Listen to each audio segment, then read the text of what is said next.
दुनिया के अंदर दुनिया की अर्थव्यवस्था में भारत का हिस्सेदारी 44% थी।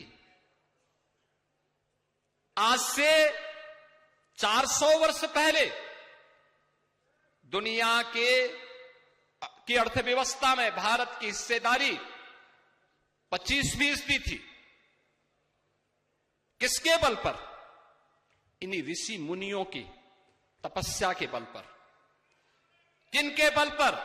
अन्नदाता किसानों की सृजनशीलता के बल पर, अपने कारीगरों के परिश्रम के बल पर।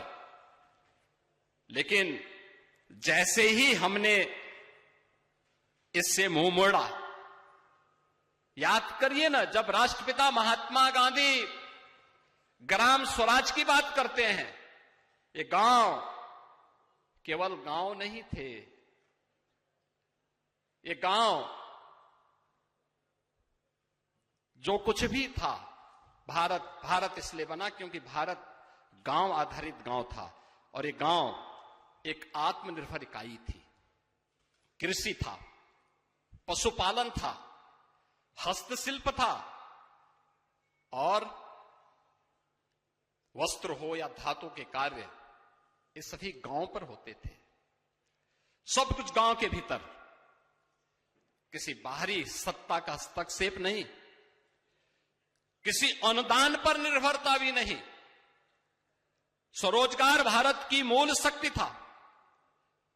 हमारा किसान उत्पादक था, कारीगर उद्यमी था, और व्यापारी राष्ट्र को जोड़ने का सेतु था। उत्तर से दक्षिण तक, पूरब से पश्चिम तक, दुनिया के देशों तक भारत के व्यापार को पहुंचाने का माध्यम हमारा व्यापारी बनता था।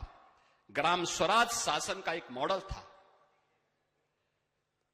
निर्णय गांवों में, संसाधन गांवों के, उत्तरदायित्व भी गांव का।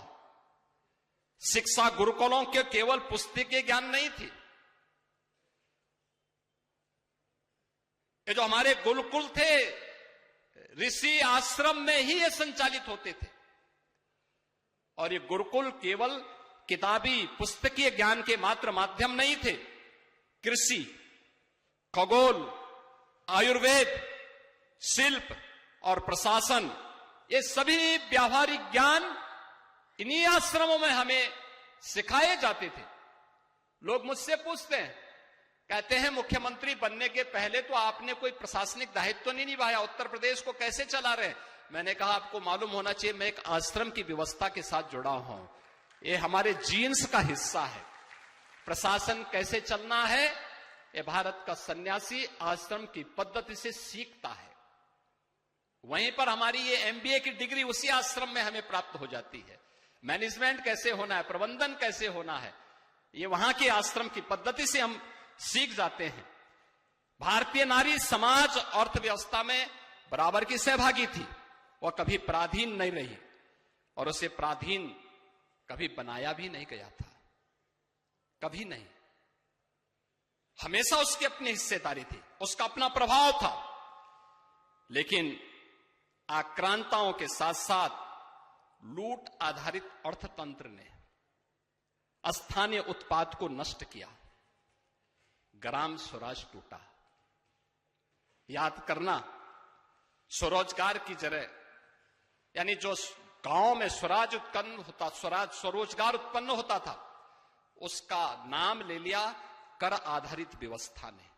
टैक्स दो और सरकार पर निर्भर रहो। कारीगर गुलाम बना दिया गया, किसान करदाता बन गया। यानी आश्रम पद्धति से विमुख हुए, गुरुकुलों की परंपरा से विमुख हुए, तो कारीगर हमारा गुलाम बन गया और शासन पे हमारी निर्भरता हो गई। किसान करदाता बन गया, आत्महत्या करने के लिए मजबूर हो गया। हमें इस बात को याद रखना होगा, ग्राम स्वराज की जो अवधारणा है, ये केवल कोरी नहीं है। जब गांव टूटता है, तो याद रखना, एक गांव का टूटना एक केवल एक घटना नहीं है। एक गांव टूटता है तो उस गांव के टूटने के साथ राष्ट्र की नींव हिलती है, राष्ट्र की नींव टूटती है। और यही कुछ हमारे साथ हुआ है।